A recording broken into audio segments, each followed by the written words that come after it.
नमस्कार, मी मधुराज रेसिपी मराठीमध्ये तुम्हा सर्वांचं खूप खूप खूप मनापासून स्वागत। आज आपण चमचमीत आणि झणझणीत रावण भात कसा बनवायचा ते बघतोय। दसरा होऊन गेलाय, दिवाळी ही झाली आहे, म्हणून रावण भात गोड गोड खाऊन खूप कंटाळा आला असेल तर हा चटपटीत चमचमीत भाताचा प्रकार नक्की बनवून बघा। 2 चमचे तेल गरम केलेलं आहे, फोडणी अर्धा चमचा मोहरी, तर तडतडलं पाहिजे म्हणजे मग त्याची फोडणी खमंग बसते। अर्धा चमचा जिरं, सुक्या लाल मिरच्या, कढीलिंबाची पानं। माझी आजी कढीपत्त्याला कढीलिंब म्हणायची, कढीलिंब आणि कढीपत्ता सेमच आहे। आता यामध्ये अर्थातच आपली बेडगी मिरची, रंग छान येतो, फ्लेवर छान उतरतो आणि तिखटपणा कमी येतो पदार्थाला। मिक्स करून घेऊयात आणि यामध्ये आता चणा डाळ घालायची। तर ही अर्धा कप चणा डाळ आहे। तर चणा डाळ अर्धा कप घेतलेली आहे, स्वच्छ धुवून पाण्यामध्ये 2 ते 3 तास भिजत घातली आहे म्हणजे ती पटकन शिजते। आता मीठ घालूयात चवीपुरतं, पुन्हा मिक्स करूयात, झाकण ठेवून ही डाळ मस्त मऊ शिजेपर्यंत शिजवून घे। चला तर मग जवळपास मीडियम हीटवर 10 मिनिट ही डाळ मी शिजवली आहे आणि डाळ मस्त शिजलेली आहे।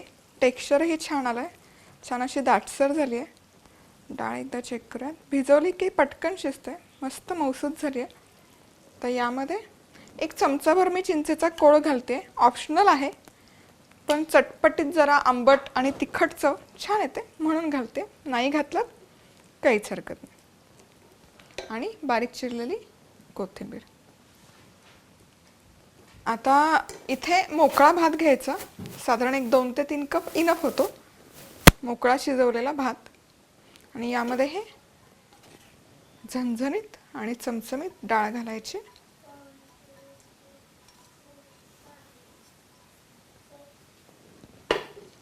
आता हे हलकसं मिसळून घ्यायचं। आहा,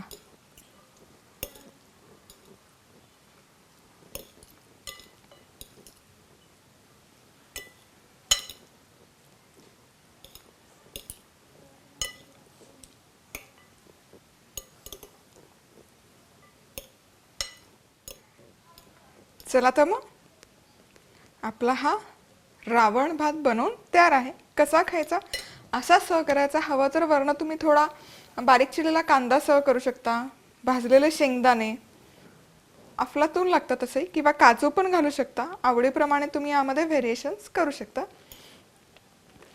तर सबस्क्राईब करायला विसरू नका, लाईक कमेंट आणि शेअरही करा।